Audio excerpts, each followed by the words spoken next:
What's up everybody, my name is Drake with DAU Construction, and in this video I'm going to share how to become a general contractor and recap my first 6 months in business. Now a little bit of background on me and my company. I grew up, my father was a general contractor, so I had a lot of experience as a child being on job sites and helping him out. And I have about 7-8 years of experience working with him, working with other companies, whether it be commercial or residential, and kind of going out on my own doing side jobs in combination with trying other careers as well. That I just, after all of this experience with construction, it brought me back, and I was a teacher for a few years. I was teaching PE 2 days a week. And I realized that the teaching salary just wasn't going to support the lifestyle I wanted, so I really wanted to get back into construction, start my own business, and take a little risk and see where I end up. Now, I am the owner of DAU Construction, and we mainly do decks right now. We're just starting out, but we are staying busy building decks, as well as, right now we're also helping frame a 2-story addition. We do some siding work, we do concrete work, and we've done a lot of fences as well. But yes, we self-perform everything. It's me and one guy right now, and so we're a small company just getting started, and we're building traction, we're building a brand, we're building a name in our community, and one day we hope to be the go-to contractor for your outdoor building needs, and maybe one day your custom home building needs. Now the process, you have to know probably from start to finish, may take anywhere from 3 to 6 to even more months for that whole process to happen.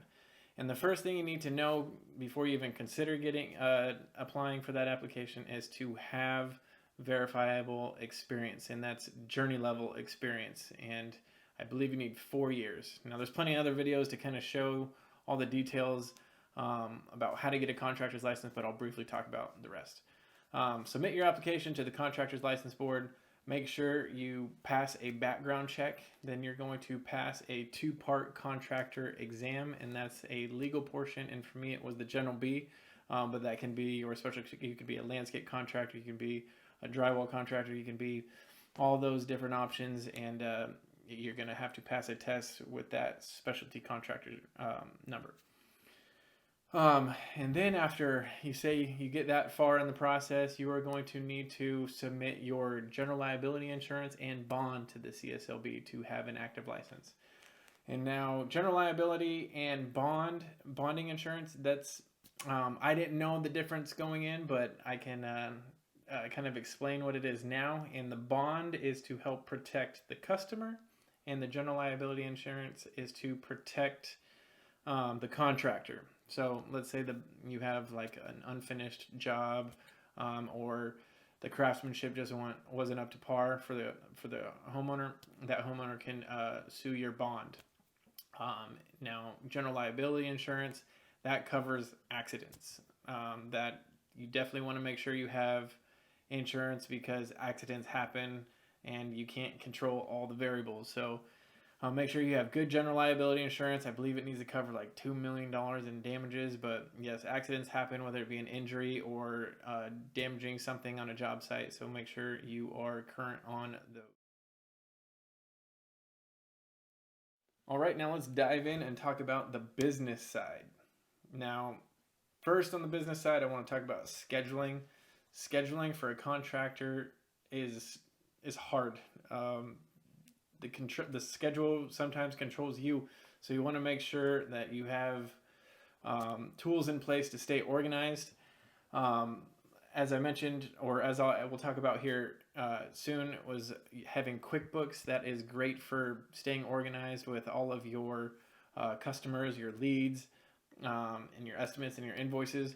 But another thing to do that is helpful within your family is to have a calendar that's visible for your wife, so she knows what jobs you're on, and she knows what she's able to write on there as well for birthdays and stuff. So you are your own business owner, so you want to make sure that you are scheduling around those important family events.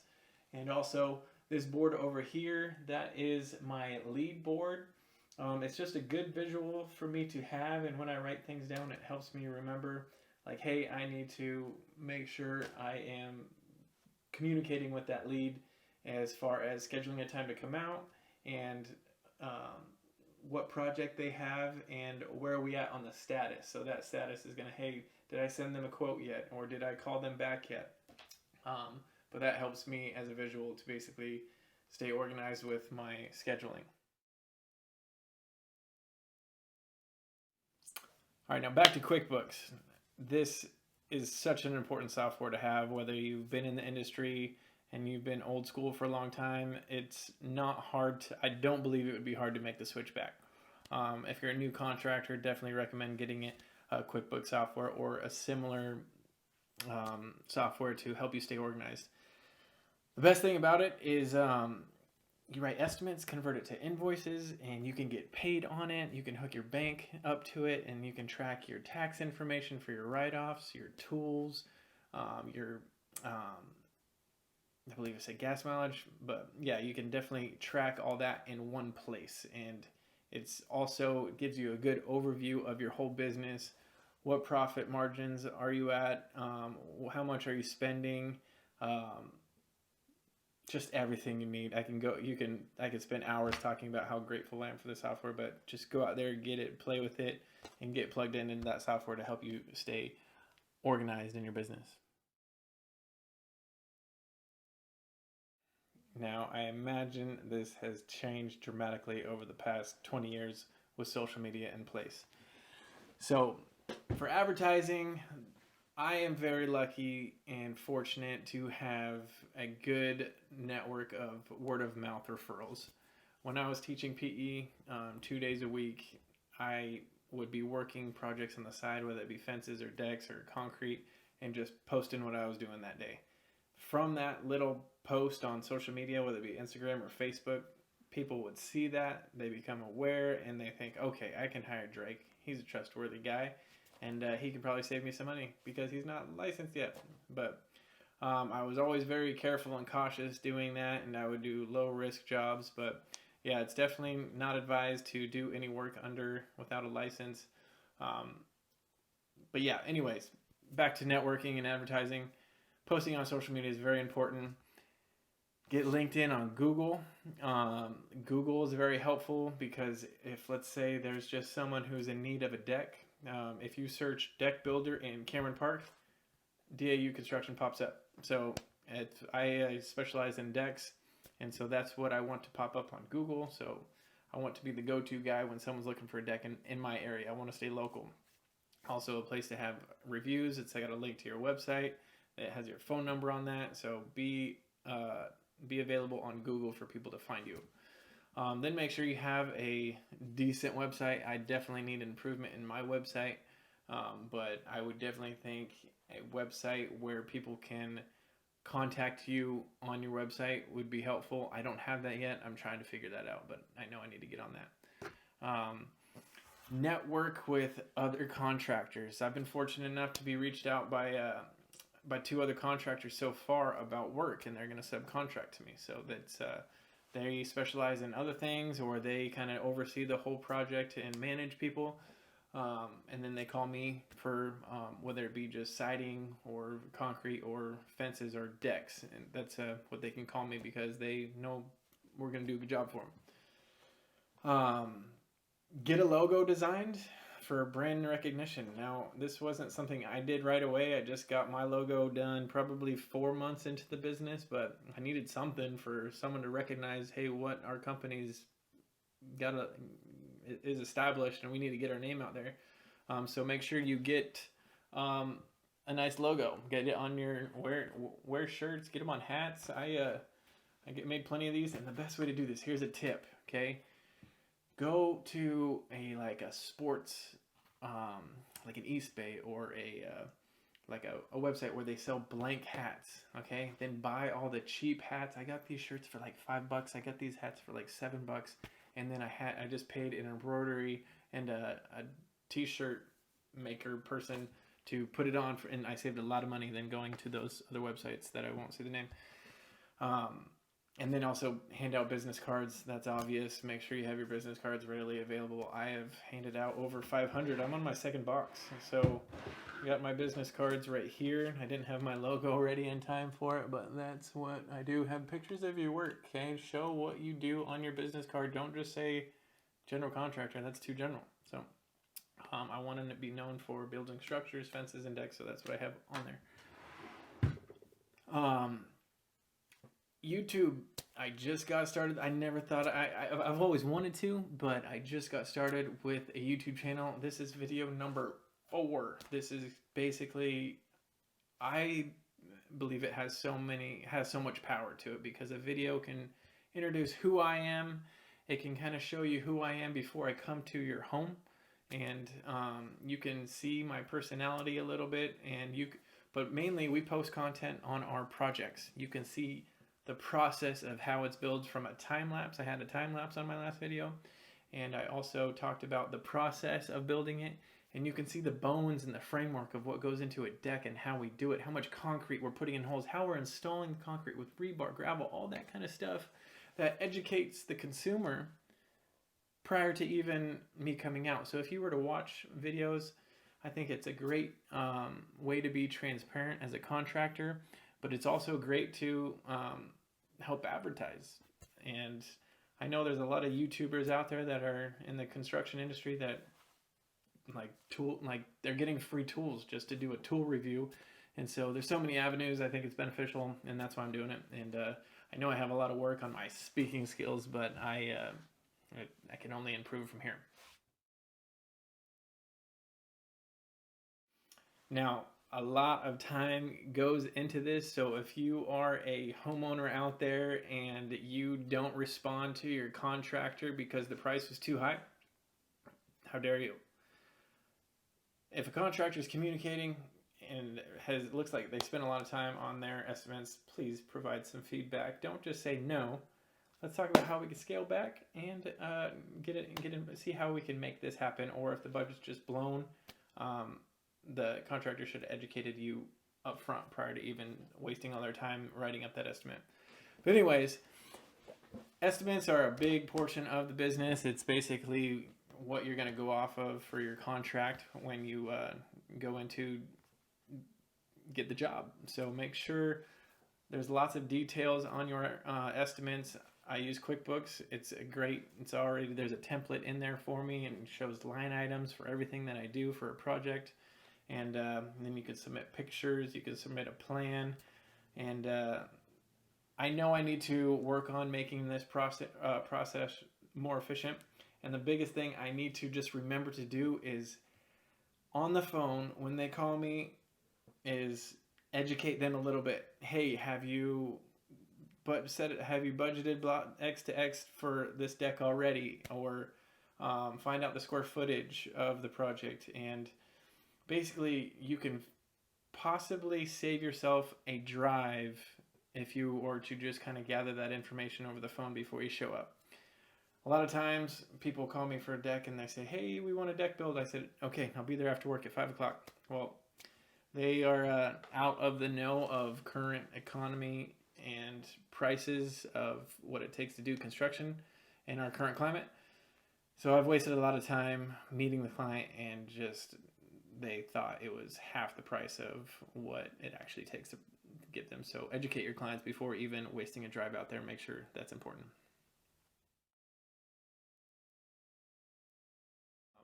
A picture is worth 1,000 words, is what they say. So make sure you have some type of drawing of what you plan to do. This is for a project that I am about to do. This is a concrete job. I am still old school and efficient. I get my ruler, I get my pencil. I definitely have gone through some erasers, but I spent quite a bit of time just drawing up the picture, and then I submit the estimate. So I'm doing all this for free right now. And here's another one right here. This is for another job, but yeah, you can design it with pencil. Right now, I have, after doing these and spending a lot of time on this, I went in and researched software, and I spent some money purchasing a new software. It's called Landscape Architect, made by UVision. Turns out they don't make them for my Mac, so I went and had to buy a whole new laptop just to design things. So I'm going to have designing be a part of my business and try to become more efficient at that. And but I just know it's going to be beneficial for my work to be able to show someone a 3D representation of what we plan to do for them, and it just helps with the communication so much as far as your bidding goes, and as far as what the final product should look like.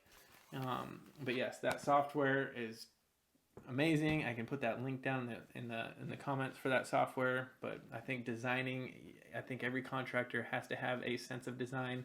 Otherwise, they're going to be turning away so much work because they have to get a designer involved.